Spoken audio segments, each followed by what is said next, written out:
চলো তাহলে আমরা শুরু করি। আমরা যেটুকু জায়গা বাদ ছিল আমাদের, টুকটাক যে জায়গাগুলো ইম্পর্টেন্ট, যেগুলো তোমাদের এইচএস এর সিলেবাসের জন্য বেশ ইম্পর্টেন্ট, এবং সেই জায়গাগুলো বাদ ছিল। বেশ ইম্পর্টেন্ট বলতে খুব যে কঠিন জিনিস তা নয়, খুব সহজ, কিন্তু যখন তখন এখান থেকে প্রশ্ন পড়তে পারে, সেই দুটো জিনিস আমি আগে করাইনি, সেগুলো আজকে করাবো। আজকে ডেট কত বলো? আজকে ডেট হচ্ছে 25 তারিখ,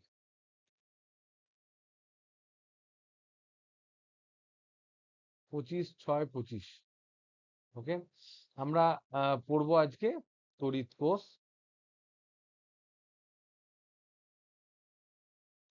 এবং কার্বন রোধক।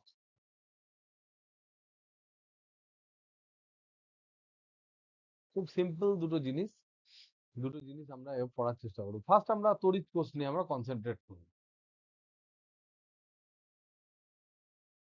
এই ইলেকট্রিক্যাল সেল বা ইলেকট্রিক সেল যেটা হয়, সেই সেলগুলো অ্যাকচুয়ালি কি হয়।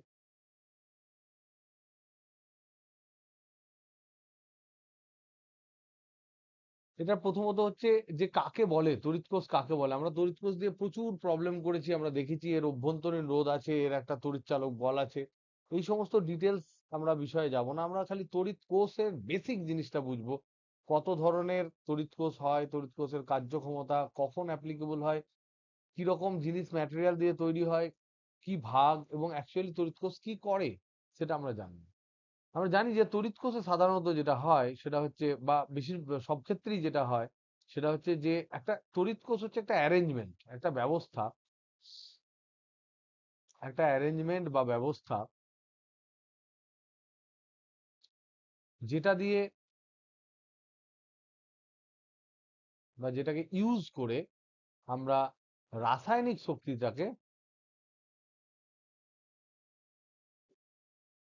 রাসায়নিক শক্তিকে তড়িৎ শক্তিতে রূপান্তর করতে পারি।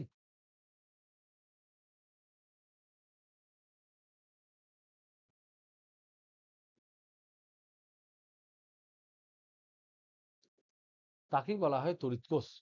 ওকে, এবার এই তড়িৎ কোষ দেখা যায়, তড়িৎ কোষ মানে ব্যাটারি, বেসিক্যালি এটাকে আমরা ব্যাটারি বলি।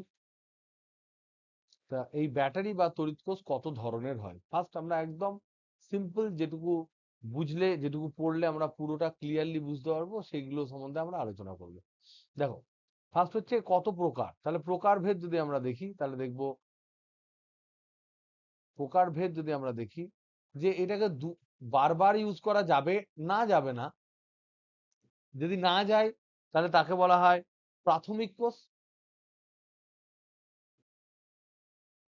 প্রাথমিক কোষ বা প্রাইমারি সেল।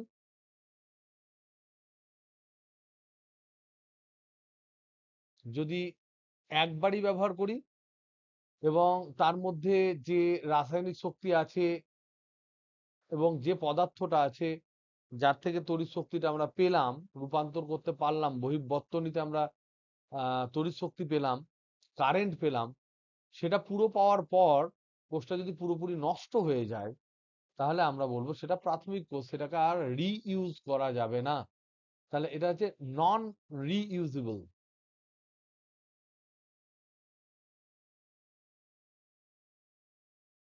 আবার ব্যবহার করা যাবে না। ঠিক আছে, আর যদি ব্যবহার করা যায়, পুনরায় যদি ব্যবহার করা যায়, তাহলে সেটাকে গৌণ কোষ বলা হয়, সেকেন্ডারি সেল।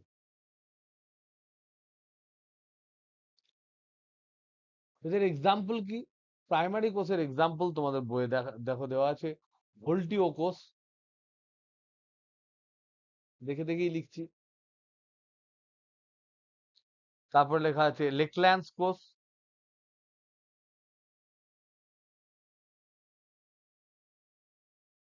ড্রাই সেল বা শুষ্ক কোষ, আর একটা হচ্ছে তোমার ড্যানিয়েল কোষ।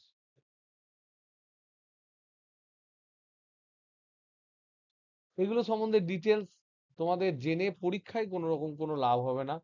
কারোর যদি রিয়েলি কোনো ইচ্ছে থাকে পরবর্তীকালে এগুলো সম্বন্ধে খুব ডিটেলসে জানার জন্য, তারা ইউটিউব এবং গুগল ঘাঁটতে পারো।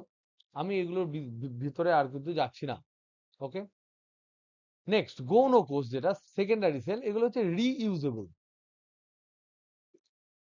মানে আমরা একবার যখন পুরোটা রাসায়নিক শক্তি থেকে তড়িৎ শক্তি উৎপন্ন হলো, তখন তার মধ্যে যে ম্যাটেরিয়াল গুলো থাকবে সেগুলোকে আমরা চার্জ করতে পারবো। মানে আবার আমি তাকে আহিতকরণ করে পরবর্তীকালে আমি বারবার ওকে আমি ইউজ করতে পারবো। তার মানে এই এই জিনিসটা সেই জন্য বেশি পরিমাণ ব্যবহার হয় বর্তমান ক্ষেত্রে, এবং এটা চমকপ্রদ, কারণ এটাকে আমি বারবার ইউজ করতে পারি, যে আমাকে বারবার ইউজ অ্যান্ড থ্রো করতে হয় না।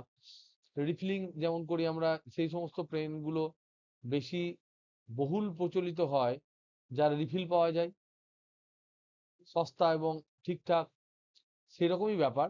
এখানে গৌণ কোষের কিন্তু ব্যবহার প্রচুর বেশি। গৌণ কোষ নানা ধরনের হয়, যেমন ধরে নাও এখানে দু ধরনের গৌণ কোষ সম্বন্ধে এক্সাম্পল দিয়েছে। একটা হচ্ছে লেড অ্যাসিড কোষ,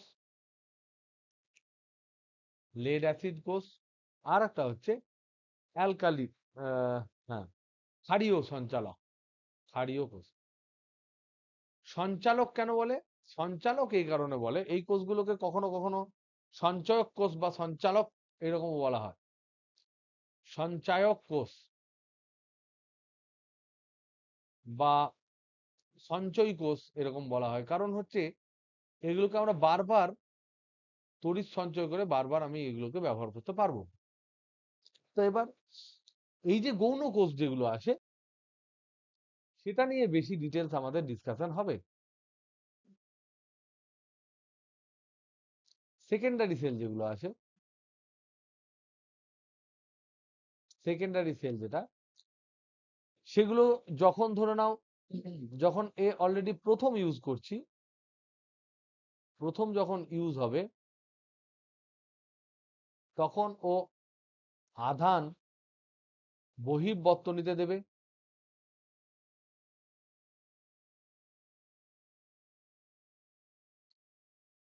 একটা রেটে দেবে, তার মানে তড়িৎ প্রবাহ হবে, সময় সাপেক্ষে আধান দেবে, তড়িৎ প্রবাহ হবে,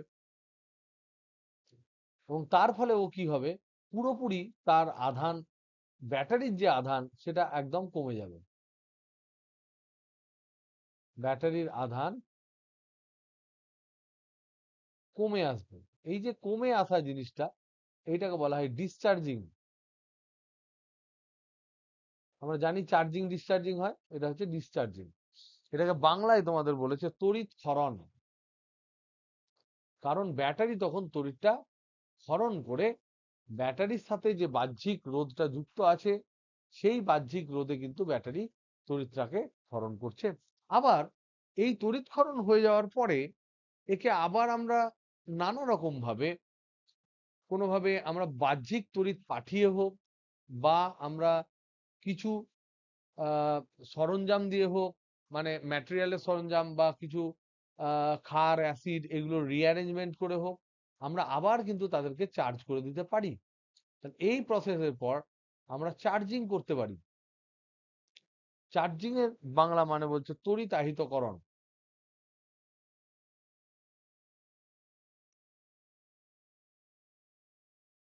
এই প্রসেসও করা যেতে পারে বিভিন্ন ভাবে। ওকে, তাহলে এই আমরা এই গৌণ কোষের ক্ষেত্রে, মানে মুখ্য কোষ গৌণ কোষ যেটা পেলাম, এই মুখ্য কোষ বা গৌণ কোষ এরা যে কোনো ধরনের কোষই, তোমার দেখা যায় যে এদের দুই প্রান্তের বিভব প্রভেদ সবসময় স্থির থাকে না। এই যে মুখ্য বা গৌণ কোষ যেগুলো থাকে, এগুলো বহির্বর্তনীর সাথে যুক্ত হওয়ার সময়, বর্তনীতে যুক্ত থাকার সময় সর্বদা সমান মানের বিভব পার্থক্য তৈরি করতে পারে না।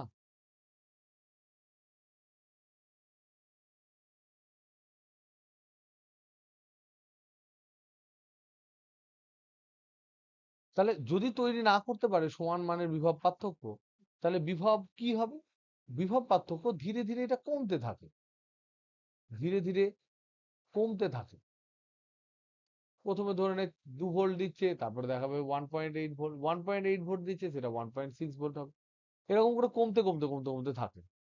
তো এক ধরনের অ্যারেঞ্জমেন্ট করে, আমরা এক ধরনের ব্যবস্থাপনা করে, আমরা কিছু কিছু সেল এমন আমরা তৈরি করতে পারি, যেখানে সে বহিঃবর্তনীতে যতক্ষণ পর্যন্ত আধান দেবে, আধান দিতে থাকবে বা কারেন্ট প্রবাহ করতে থাকবে, যতক্ষণ পর্যন্ত না ও নিঃশেষ হয়ে যাবে, ততক্ষণ পর্যন্ত প্রায় মোটামুটি কনস্ট্যান্ট বিভব পার্থক্য দিতে পারে এমন ধরনেরও কিছু কোষ রয়েছে, তড়িৎ কোষ রয়েছে। সেই তড়িৎ কোষগুলোকে বলা হয় স্ট্যান্ডার্ড সেল। তাই হলো স্ট্যান্ডার্ড সেল। স্ট্যান্ডার্ড সেলের বাংলা মানে হচ্ছে প্রমাণ কোষ বা মানক কোষ। এটা হচ্ছে প্রমাণ কোষ বা মানক কোষ। এখানে বলতে চাইছে যে আহ, একটা স্পেশাল ব্যাটারি, স্পেশাল অ্যারেঞ্জমেন্ট আছে ব্যাটারি, যেখানে দুই প্রান্তের বিভব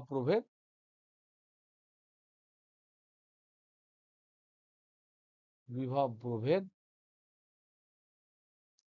প্রায় কনস্ট্যান্ট থাকে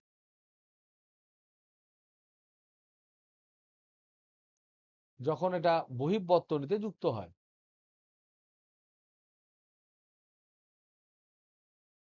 বহিঃবর্তনীতে যুক্ত থাকা অবস্থাতেও।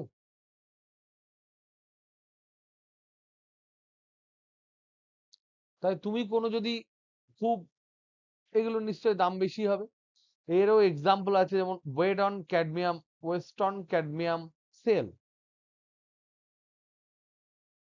ওয়েস্টন ক্যাডমিয়াম সেল, দেখো এই ধরনের প্রশ্ন যদি পড়ে যায়, তাহলে এগুলো কুইজ ছাড়া আর কিছু নয়, এগুলো মনে রেখো।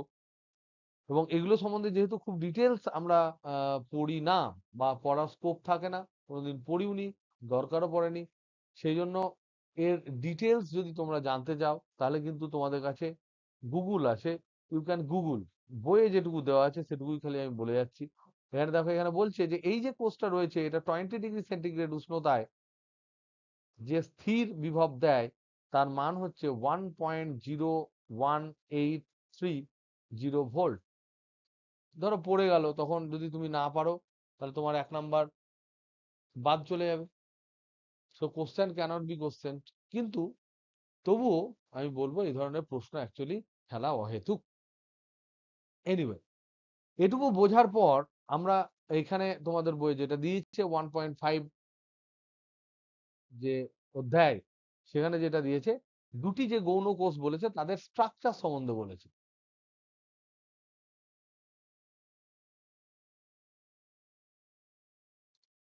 একটা বলেছে লেড অ্যাসিড,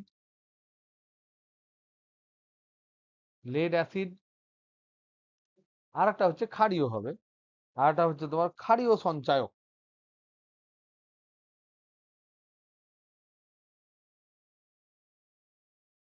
ক্ষারীয় সঞ্চায়ক, এটা লেড অ্যাসিড কোষ, ক্ষারীয় সঞ্চায়ক। সঞ্চায়ক মানেও হচ্ছে কোষ। এই দুটোই কিন্তু আমরা গৌণ কোষ, মানে আমরা রিইউজ করতে পারবো। এখানে কি কি থাকে? এখানে থাকে লেড, থাকে লেড অক্সাইড, তোমার সক্রিয় উপাদান থাকে, ধনাত্মক তড়িৎদ্বার, আর ঋণাত্মক তড়িৎদ্বার থাকে নরম লেড, আর ভেতরে থাকে সালফিউরিক অ্যাসিড। তার মানে দুটো তড়িৎদ্বার থাকবে। একটাতে আছে তোমার বলছে আহ এখানকার সক্রিয় যে রিএজেন্ট যেটা থাকবে, রিএজেন্টে কি থাকছে, PbO2 প্লাস H2SO4 থাকবে। এই H2SO4 এর কনসেন্ট্রেশনটা ভেরি ইম্পর্টেন্ট। এটার কনসেন্ট্রেশন মানে হচ্ছে তোমার আপেক্ষিক গুরুত্ব কিন্তু খুব ইম্পর্টেন্ট। এর আপেক্ষিক গুরুত্ব 1.25 রাখা হয়, এবং ধীরে ধীরে ধীরে ধীরে এটা কমতে থাকে। আর যে দুটো তড়িৎদ্বার থাকে, সেই দুটো তড়িৎদ্বার হচ্ছে তোমার একটা, আচ্ছা, এটাও লেড লেড অক্সাইড দিয়ে তৈরি, এটা পজিটিভ, আর নেগেটিভটা শুধু হচ্ছে লেড দিয়ে তৈরি, যাতে করে এর মধ্যে লেড বেরিয়ে যায়, এবং মানে তোমার Pb+, H2 2H+, SO4 double minus, oxygen minus, এদের মধ্যে একটা যেন তোমার বিভব প্রভেদ সবসময় থাকে, এই ধরনের ব্যাপার থাকে। এবার এখানে যেটা হয় সেটা হচ্ছে সালফিউরিক অ্যাসিডের কনসেন্ট্রেশনটা পড়তে থাকে। এটা ইনিশিয়ালি যে ভোল্টেজটা দেয়, এই দুটোর মধ্যে যে ভোল্টেজের ডিফারেন্সটা দেয় সেটা এখানে লেখা আছে, সেটা হচ্ছে 2.2 ভোল্ট ইনিশিয়ালি, প্রথমে। তারপর ধীরে ধীরে ধীরে ধীরে এটা ড্রপ করে কতটা 1.8 মনে হয়, না 2, আচ্ছা 2 ভোল্ট পর্যন্ত ড্রপ করে, যদি সালফিউরিক অ্যাসিডের কনসেন্ট্রেশনটা কমে যায়। এবার সালফিউরিক অ্যাসিডের কনসেন্ট্রেশন আবার যদি তুমি বাড়িয়ে দাও, তাহলে আবার এটা 2 থেকে আবার 2.2 ভোল্ট হয়ে যাবে।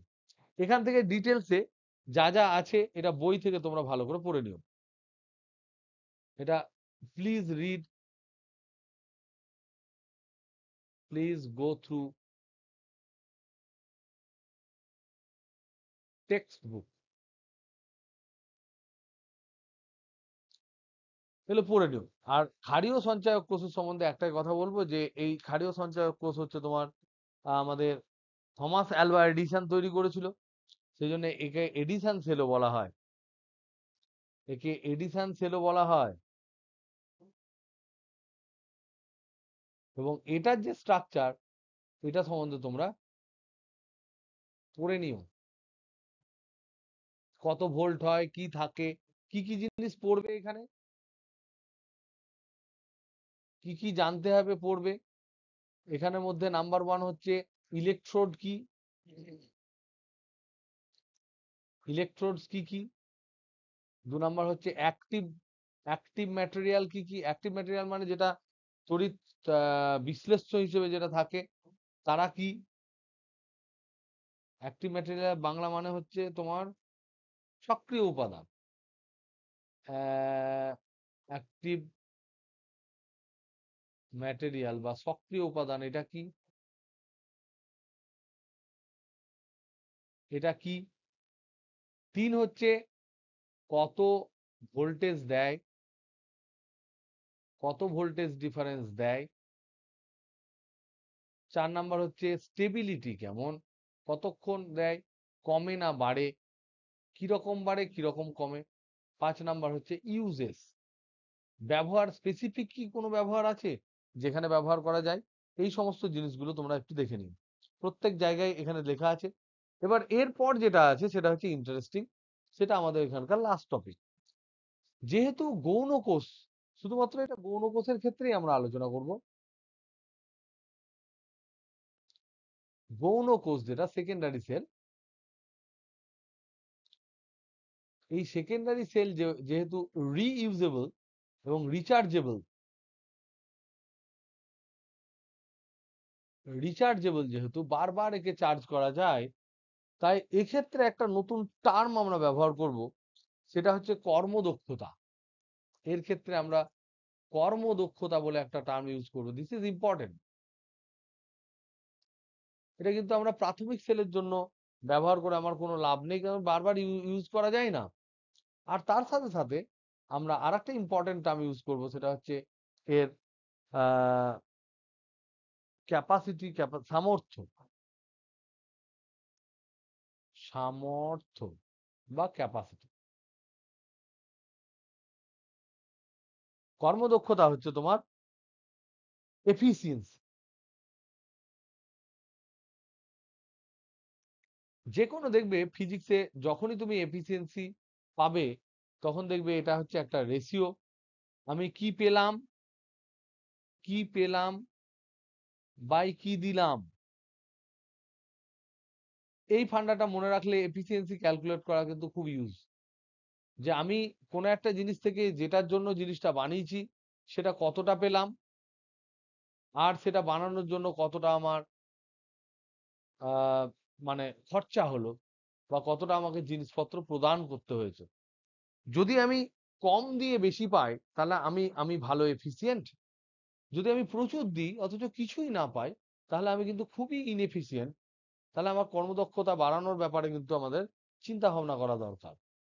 তো এটা সব ক্ষেত্রেই আমরা ব্যবহার করতে পারি, এখানেও তাই। কর্মদক্ষতা বলতে বোঝায় যে কোনো একটা রিইউজেবল ব্যাটারির জন্য একবার ব্যাটারিতে যখন আমি ইউজ করব, তখন তাকে আহিতকরণের জন্য কতটুকু আধার লাগে বা শক্তি লাগে, আর সেখান থেকে আমরা কতটা শক্তি পেয়েছি।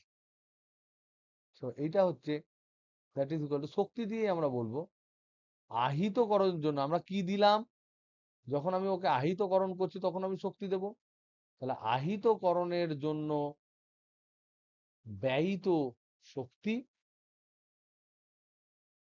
আর ওপরে হচ্ছে এটা যখন ডিসচার্জ করবে, ডিসচার্জ করা মানে হচ্ছে তড়িৎ ক্ষরণে প্রাপ্ত, এটা ব্যয়িত, আর এটা হচ্ছে তড়িৎ ক্ষরণে প্রাপ্ত, কোথায় প্রাপ্ত, বহিঃপত্তনীতে প্রাপ্ত, বহির্বর্তনীতে প্রাপ্ত মোট শক্তি। এই দুটোর যে রেশিও, এই দুটোর রেশিওটাকেই আমার বলা হয় ইটা।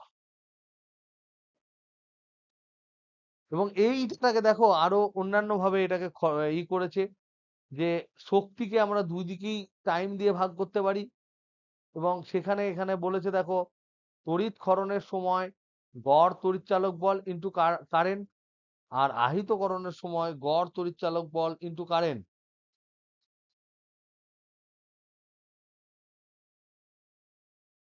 যাই হোক এটা দেখে নিও, এখানে একটা ফর্মুলা আছে, এই ফর্মুলাটাই বলছে যে এইটাকে, এই শক্তিটাকে শক্তি বাই টাইম করে ক্ষমতা করেছে, ক্ষমতা করে এখানে বলতে চাইছে যে ই মানে হচ্ছে ইএমএফ, ইএমএফ যেটা দিয়েছে, ইএমএফ প্রোভাইডেড ডিউরিং ডিসচার্জ, ডিসচার্জের সময় কি ইএমআই ইএমএফ দিয়েছে, আর তার সাথে গুণ হবে আই ডিসচার্জ, ডিসচার্জ হওয়ার সময় কত কারেন্ট দিয়েছে, ডিভাইডেড বাই ইএমএফ যে ব্যাটারি দিয়ে আমি রিচার্জ করেছি, ইএমএফ অফ রিচার্জ, রিচার্জ করার সময় যে ব্যাটারি দিয়ে আমি রিচার্জ করেছি, কিন্তু সেই ব্যাটারি দিয়ে কতটা কারেন্ট আমি দিয়েছি কারেন্ট রিচার্জের সময়। এই অনুপাত করেছে, এখান থেকে জোর করে কিছু অঙ্ক এরা বানাতে পারে, সেগুলো দেখো ওখানে দেওয়া আছে তোমার 212 পাতার একেরটা, ওটা করে নিও। সামর্থ্য বলতে কি বোঝায়, দিস ইজ ইম্পর্টেন্ট, এটা হচ্ছে ইম্পর্টেন্ট। এটা ব্যাটারি অ্যাকচুয়ালি কি দেয়, ব্যাটারি অ্যাকচুয়ালি দেয় আধান। তাহলে মোট কতটা ব্যাটারি, একটা ব্যাটারি বহিঃবর্তনীতে কতটা আধান মোট দিতে পারলো, সেটাই হচ্ছে তার সামর্থ্য। তাহলে একটি ব্যাটারি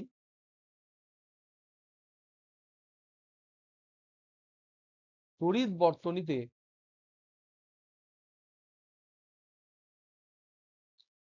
কতটা মোট আধান প্রদান করতে পারে বা পেরেছে, সেটাই হচ্ছে তার সামর্থ্য। তাহলে এখানে হচ্ছে সামর্থ্য বলতে এখানে বোঝাচ্ছে কিউ ডিসচার্জ, টোটাল যে কিউ সে ডিসচার্জ করেছে বাহ্যিক রোধে, টোটাল, এবং এটা টোটাল মান, সেই টোটালটা হচ্ছে তার সামর্থ্য। তাহলে কিউ ডিসচার্জ যদি আমরা বলি, তাহলে এটার একক কি হতে পারে, সামর্থ্যের একক অনেক সময় পড়ে, সামর্থ্য এর একক হয় কুলম্ব হতে পারে, কিন্তু কুলম্বের থেকেও আরো ব্যবহারিক একক যেটা হচ্ছে, একক হচ্ছে অ্যাম্পিয়ার আওয়ার হতে পারে, বা মিলি অ্যাম্পিয়ার আওয়ার হতে পারে, যেগুলো আমাদের ব্যাটারিতে লেখা থাকে 3000 মিলি অ্যাম্পিয়ার আওয়ার ব্যাটারি। একটা মোবাইল আছে, সেই মোবাইলের যে ব্যাটারি, সেটা ধরো লেখা আছে 3000 মিলি অ্যাম্পিয়ার আওয়ার। মানে কি, মানে হচ্ছে যে এই ব্যাটারি পুরোটা চার্জ হয়ে গেলে, পুরোটা চার্জ হয়ে গেলে এই ব্যাটারি 3000 মিলি অ্যাম্পিয়ার মানের কারেন্ট 1 ঘন্টা ধরে দিতে পারবে। বা বা আমরা বলতে পারি এই ব্যাটারি 1000 মিলি অ্যাম্পিয়ারের তড়িৎ প্রবাহ 3 ঘন্টা ধরে দিতে পারবে। তাহলে এইটা মানে হচ্ছে যে ব্যাটারিটি 3000 মিলি অ্যাম্পিয়ার প্রবাহ 1 ঘন্টা ধরে দিতে পারবে।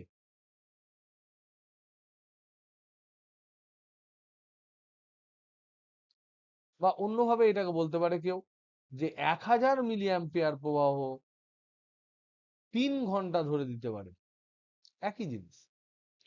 অ্যাম্পিয়ার আওয়ার যদি বলে, যে সাপোজ কোন একটা বললো 5 অ্যাম্পিয়ার আওয়ার, তাহলে কত হবে, কত কুলম, কত কুলম সমান কত কুলম যদি জিজ্ঞেস করে, তাহলে আমরা বার করতে পারবো।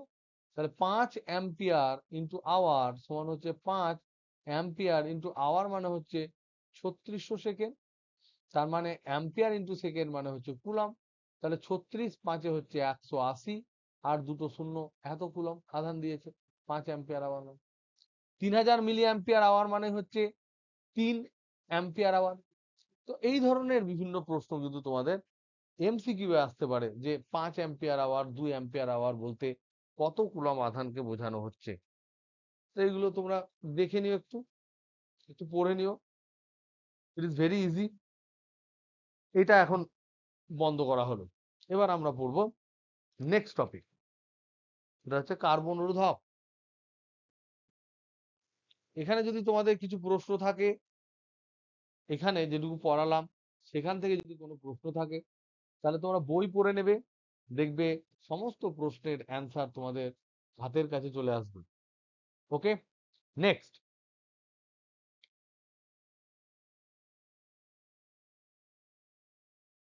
কার্বন রোধক। ইংরেজিতে এর নাম হচ্ছে কার্বন রেজিস্ট্যান্স,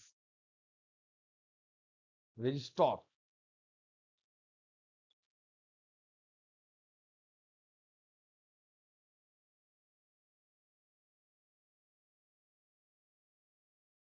এখানে জাস্ট একটু মনে রাখতে হবে, এটা মনে রাখলেই হবে, মনে রাখলেই কমপ্লিট।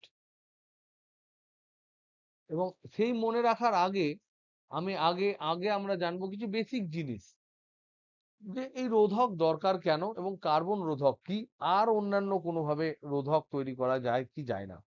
কমার্শিয়ালি মানে ব্যবহারিক ক্ষেত্রে বাজারে কেনা যায় এরকম রোধক কেমন আছে, এটা কিন্তু কমার্শিয়ালি অ্যাভেলেবল, বা বাজারে কেনা যায়,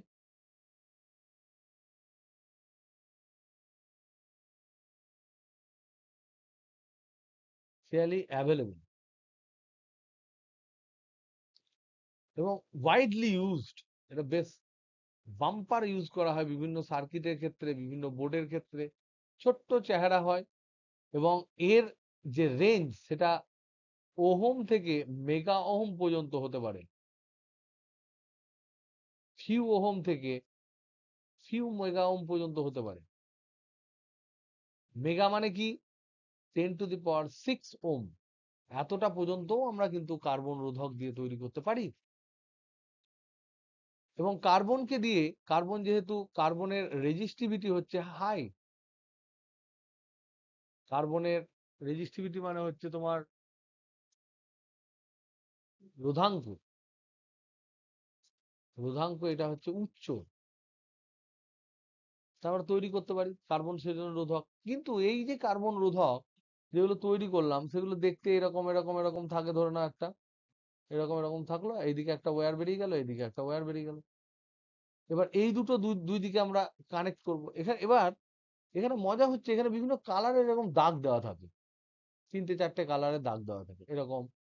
কোনো ক্ষেত্রে ধরে নাও এরকম, আর এখানে ধরে নাও কথার কথা, আর কালার কি গোল্ড, ধরে নাও গোল্ড, ইয়েলো, অরেঞ্জ, গোল্ড তো নেই, কোনো একটা কারেন্ট ধরে নাও এরকম কিছু একটা দেওয়া আছে, ইয়েলো দেওয়া আছে, মানে দেখতে পাবে না, এরকম দেওয়া আছে ইয়েলো, অরেঞ্জটা দিই, অরেঞ্জটাকেই গোল্ড ভাব, এরকম কালার দেওয়া আছে। তো এই কালার গুলো দেওয়া থাকলে কালার কোডিং অনুযায়ী আমরা বুঝতে পারবো যে এর রোধ কত। এইটাই কেবলমাত্র তোমাদের সিলেবাসের মধ্যে আছে। শুধু কার্বন রোধক যে এইভাবেই করা হয় তা নয়, কার্বন রোধকের ক্ষেত্রে অনেক সময় এরকমও করা হয় যে বডিটা একটা কালারের হয়, এরকম বডি ধর আছে, পুরো বডি, এই বডি কালার একটা হয়, একটা বডি কালার, আর এখানে একটা রিং করে দেওয়া হয়, রিং দেওয়া হয় এখানে একটা রিং কালার, আর এখানে একটা ডট দেওয়া হয়, ডট কালার নিয়ে এরকম দুই দিকে দুটো বেরিয়ে আছে। এই দুই দিকে দুটো আমরা দুই দিকে কানেকশন করব। তো এগুলো দেখে, এই কালার গুলো দেখে আমাদের বুঝতে হবে অ্যাকচুয়ালি, ও সরি, রিং এর সাথে সাথে একটা এন্ড আছে, এদিকে একটা এন্ড থাকবে, এন্ড কালার একটা থাকবে, এন্ড কালার। এগুলো দেখে আমাকে বুঝতে হবে যে রেজিস্ট্যান্সটা কতখানি। এটাই একমাত্র এখানকার একটা গেম। তো এটা জানার জন্য আমাদের প্রথমে কালার কোড, যেটা যেটা সর্বজন মানে সবাই মিলে বসে ডিসকাস করে এটা মেনে নিয়েছে যে এই কালারকে আমরা এইটা ধরে নেব, এবং এটার কোনো কিন্তু কারণ নেই। সেই কালার কোড যেটা আছে সেটা আমরা একটু লেখার চেষ্টা করব, এবং লিখলে তাহলে আমরা মোটামুটি বুঝতে পারবো। এবং প্রত্যেকের একটা করে নাম্বার আছে, সেই নাম্বার গুলো সম্বন্ধে আমরা আইডিয়া নেব। তো তার মধ্যে এখানে যে চারটে কালার আছে, আগে কালার কোড গুলো আমি জেনে নিই। দেখো এখানে হচ্ছে কালার, দেখে দেখে লিখবো, এইটা তোমরা প্রত্যেকে মুখস্থ করতে পারো।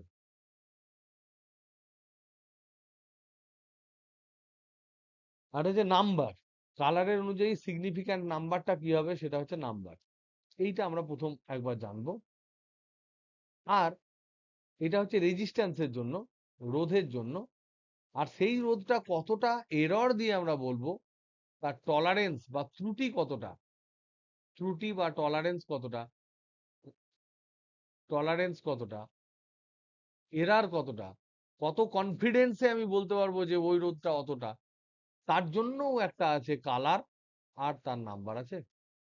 কালার আর তার এরার পার্সেন্টেজ আছে, বা টলারেন্স আছে, প্লাস মাইনাস কত সেটা টলারেন্স আছে পার্সেন্টেজ। এটা সম্বন্ধে আমরা বুঝবো। প্রথম প্রথম হচ্ছে ব্ল্যাক, ব্ল্যাক দাগ যদি থাকে তার নাম্বার হচ্ছে 0। নেক্সট হচ্ছে ব্রাউন, এটার নাম্বার হচ্ছে 1। তারপর হচ্ছে রেড, এটা হচ্ছে 2।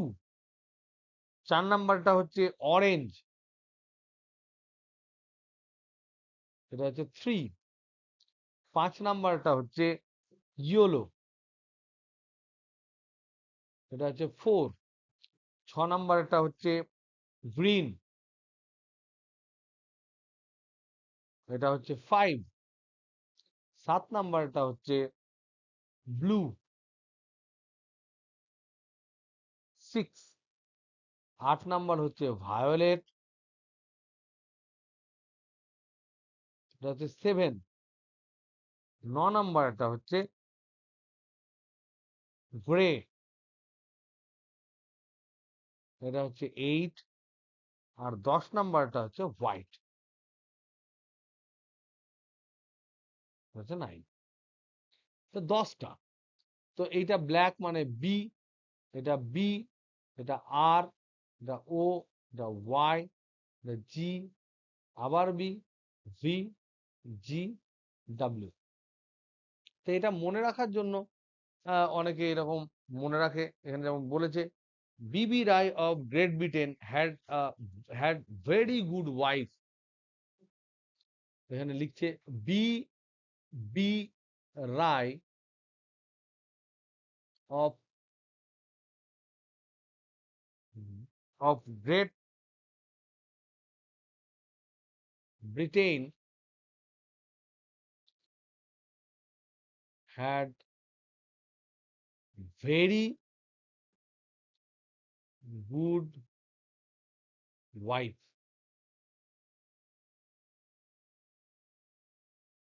B B R O Y G B V G W. কটা হলো? 1 2 3 4 5 6 7 8 9 10। এটা মনে রাখতে পারো এইভাবেও, বা কেউ যদি ডাইরেক্ট মনে রাখতে পারো তাহলে ভেরি গুড। তো এখানে মনে রাখবে বিবি রায় অফ গ্রেট ব্রিটেন, কিন্তু প্রথম বিটা হচ্ছে ব্ল্যাক, তারপরটা ব্রাউন, আর শেষের বিটা হচ্ছে কিন্তু ব্লু। তাহলে ব্ল্যাক ব্রাউন ব্লু, কারণ হচ্ছে বিটা 3বার রিপিট করছে আর জিটা 2বার রিপিট করছে, জি প্রথম হবে গ্রিন, প্রথম জিটা হবে গ্রিন, তারপরে জিটা হবে গ্রে। আর ব্ল্যাকের ক্ষেত্রে প্রথমটা, বি এর ক্ষেত্রে প্রথমটা হবে ব্ল্যাক, তারপরটা হবে ব্রাউন, আর তার শেষের যে ব্রিটেনের যে বিটা আসবে সেটা হচ্ছে তোমার ব্লু। এই কটা মনে রাখলেই হবে। তারপর আমরা প্রসেস জানবো। আর এদিকে টলারেন্সে যেটা বলা থাকে সেটা হচ্ছে গোল্ড কালার যদি থাকে, গোল্ড যদি থাকে লাস্ট, এই যে আমরা 1 থেকে 10 দেখলাম এগুলো তিনটে তিনটে দাগ থাকবে, শেষে একটা দাগ থাকে বা থাকে না, বা যে কোনো ধরনের দাগ থাকতে পারে। গোল্ড যদি থাকে তাহলে টলারেন্স হচ্ছে ±5%, তাহলে 5% টলারেন্স। মানে ওখানে যদি তোমার এরার কত, আমরা আমরা বলবো যে কতটা এর মধ্যে তোমার মানে নন কনফিডেন্স কতটা থাকতে পারে, যে এটা যদি আমি 100 বলি তাহলে আমরা বলতে পারি এটা 95 থেকে 105-এর মধ্যে হবে, যদি 5% আমার কনফিডেন্স থাকে গোল্ড। তারপরে যদি সিলভার থাকে তাহলে সেখানে এরারটা বলছে 10%। আর এই গোল্ড সিলভার ব্যতিরেকে এনি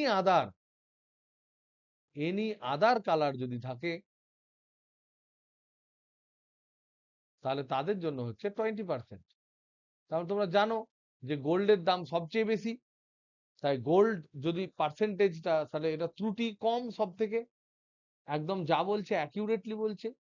তারপরে সিলভার, সিলভার কালার যদি হয় তাহলে সেখানে আমরা সাদা সিলভার কালার যদি হয় তাহলে আমরা বলবো 10% এরার আছে। আর অন্যান্য আদার কালার যদি থাকে তাহলে সেখানে হচ্ছে 20% এরার, বা কোনো কোনো কালার দেয়নি ধরে নাও। এটা এটা অন্য কালার বা নো কালার, বা নো কালার, কোনো কালার নেই, তাহলে সেক্ষেত্রে 20%। তাহলে এবার আমি বুঝবো কি করে? এটা কি প্রত্যেকের লেখা হয়েছে, একবার লিখেছো? একটু আমাকে আওয়াজ দাও। হ্যালো। ওকে, যদি লিখে থাকো তাহলে আমরা এগুলো নিয়ে আমরা একটু আলোচনা করি, কতগুলো পড়ি তাহলে বুঝতে পারবো।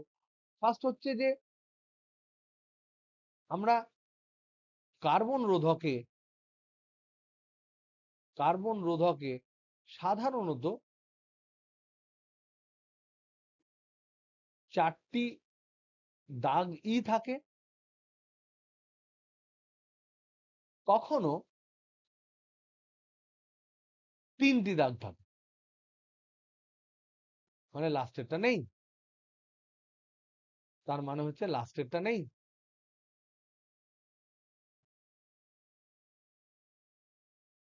যদি 4টে দাগ থাকে, তাদের প্রথম 3টে, 4টে যদি দাগ থাকে তাদের তাদের ফার্স্ট 3টে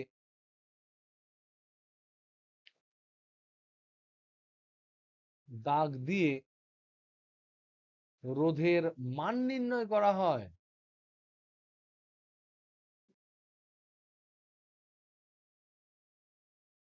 আর লাস্ট, আর লাস্ট যে কালারটা থাকে, লাস্ট কালার দিয়ে এরর বলা হয়। তাহলে এবার বলো তো দেখি, লাস্ট কালারটা যদি এই 4টি দাগ থাকে তাহলে লাস্ট কালারে কি কি থাকতে পারে?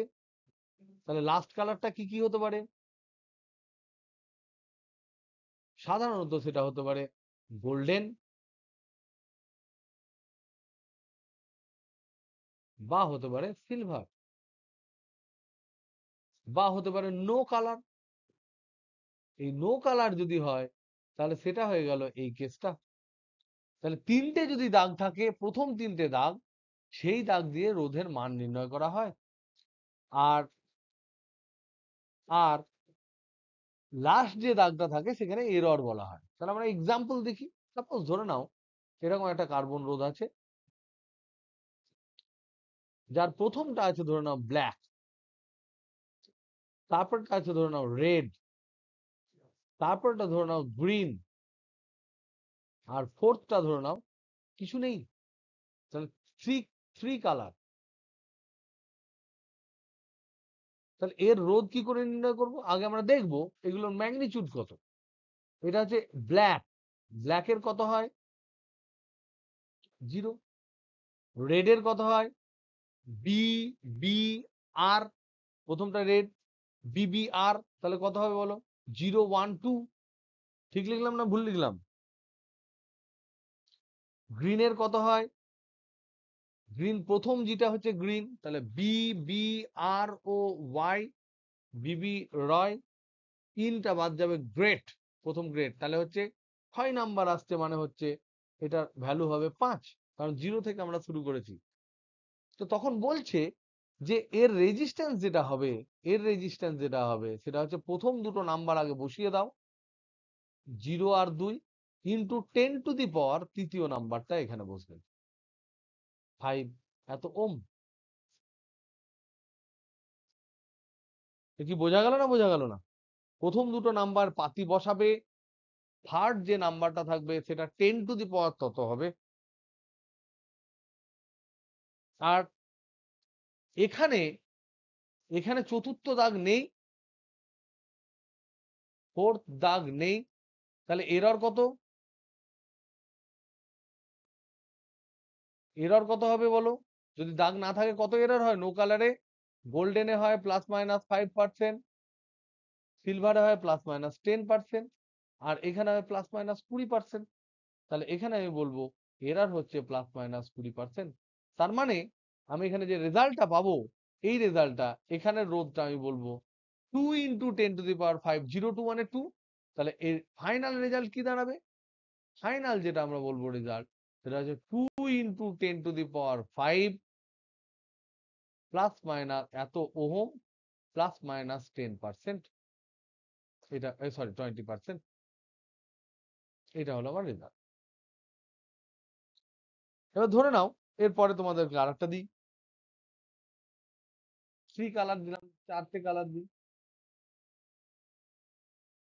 ধরো এটা রোধক, প্রথমে আছে রেড, তারপর আছে গ্রিন, তারপর আছে ব্লু, তারপর ধরে নাও এটা, এটাকে সাপোজ এটাকে ধরো গোল্ডেন, সাপোজ এটা অরেঞ্জ, অরেঞ্জ কালার, এখানে আমি গোল্ডেন কালার আমি পাচ্ছি না, তার জন্য আমি এটাকে এরকম বলছি। তাহলে বলো রোধ কত?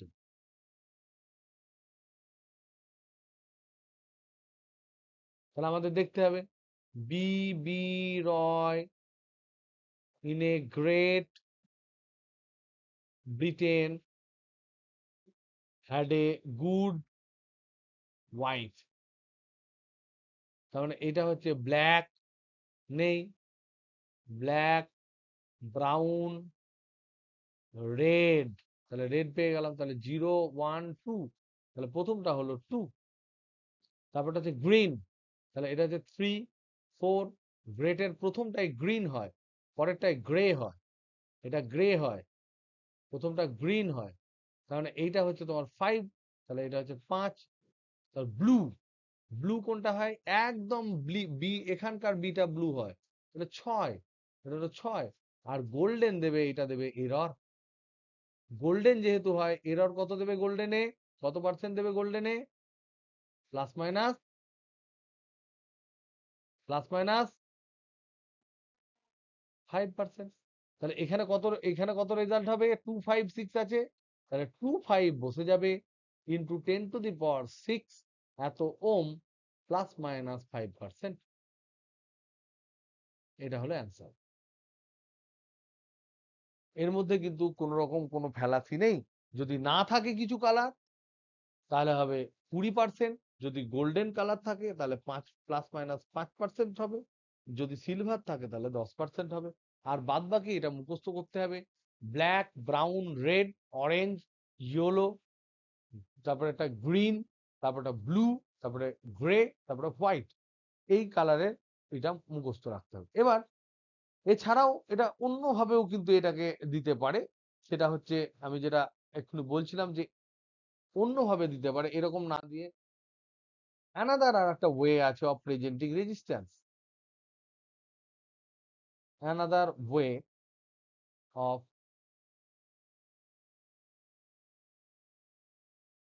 প্রেজেন্টিং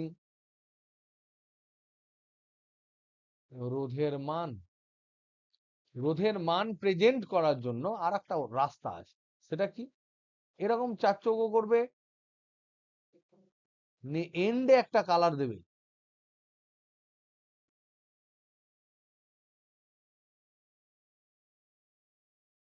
এটা খুব ব্যবহার হয় আমাদের অফিসে, অনেক দেখি এরকম ধরনের রোধও আছে।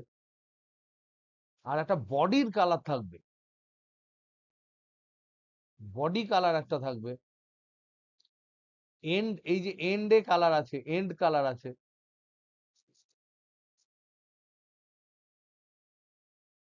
এন্ড কালার দুই দিকে কিন্তু একই থাকে, দুই দিকের এন্ড কালার একই থাকবে। বডি কালার, একটা রিং থাকবে এখানে, স্ট্র্যাপ থাকবে, রিং, একটা ধরো রিং, রিং মতো এর উপর স্ট্র্যাপ থাকবে ব্যান্ডের মতো, এটা হচ্ছে রিং, তার একটা কালার থাকবে। আর একটা এর মধ্যে ডট থাকবে,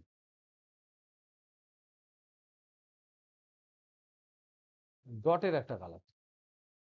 তাহলে ওখানেও আমার যেমন ছিল, এখানে আমার কি ছিল, এরকম ছিল, নিয়ে আমি এখানে চারটে কালার পেয়েছিলাম, এরকম এরকম, ধরো কথা কথা সমান হতেই পারে, এরকম বা ধরে নাও এরকম চারটে পেয়েছিলাম। এগুলো দেখতে এরকম এরকম হয় কিন্তু, হ্যাঁ, এরকম ধরনের হয় দেখতে। তো এইভাবে আমি পেয়েছিলাম এখানে চারখানা কালার, এখানেও চারখানা কালার পেলাম। এবার আমার দেখতে হবে প্রথম কোনটা, ফার্স্ট সিগনিফিক্যান্ট কোনটা, সেকেন্ড সিগনিফিক্যান্ট কোনটা, থার্ড কোনটা, ফোর্থ কোনটা। এখানে যেমন পর পর আছে আমরা বুঝতে পারছি, এটা হচ্ছে প্রথম, এটা হচ্ছে ফার্স্ট, এটা হচ্ছে সেকেন্ড, এটা হচ্ছে থার্ড, আর এইটা কোনো ভ্যালু নেই, এটা হচ্ছে এরর নির্ধারণ করার জন্য। এখানে ফার্স্ট সেকেন্ড থার্ড কোনটা সেটা আমরা দেখব। প্রথম হচ্ছে বডি কালারটা হচ্ছে ফার্স্ট, এখানকার নিয়মটা হচ্ছে বডির যে কালার সেটা হচ্ছে ফার্স্ট, তার তার এইটা আর এইটার ভ্যালু, ভূমিকা একই। তারপর হচ্ছে এন্ড কালার, এন্ড কালার, তারপরে এন্ড কালার হচ্ছে সেকেন্ড, তারপরটা হচ্ছে তোমার ডট কালার, এইটা হচ্ছে থার্ড, আর লাস্ট যেটা আছে রিং, যেটা রিং কালার যেটা, সেটা দেবে error, tolerance or error, percentage accuracy.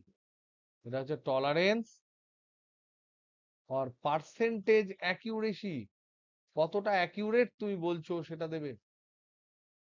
তো আমার এই যে ক্ষেত্রটা, এখানে আমি দেখতে পাচ্ছি বডি কালার এখানে দেওয়া আছে হোয়াইট, এই আমার এই ক্ষেত্রে এই যে কেসটা এখানে দেওয়া আছে হোয়াইট, এন্ড কালার আছে আমার রেড,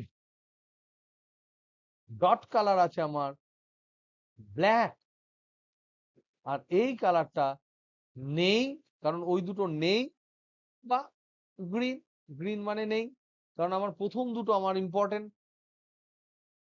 তাহলে দেখো হোয়াইট মানে কত, কে বলতে পারবে হোয়াইটের নাম্বার? হোয়াইট 9, রেডের নাম্বার কত এখনই জানলাম, B, B, R O Y, তাহলে হচ্ছে 5 নাম্বার মানে 4, আর ব্ল্যাক হচ্ছে 0, আর এইটা যেহেতু কোনো কালার নেই তার মানে হচ্ছে 20%, প্লাস মাইনাস 20%। তাহলে এখানে 9, 4, 0, 20%। তাহলে এখানে দাঁড়ালো 9, 4, 0, 20%, এই ইনফরমেশন দাঁড়ালো। তাহলে আমরা এখানে কি বলছো, বুঝতে পারলাম না। রেড 2 কোথায়, আমি আমি তো এক্ষুনি লেখালাম, ও বিবি রায়, সরি সরি, রেড হচ্ছে 2, দেখেছো রেড হচ্ছে 2,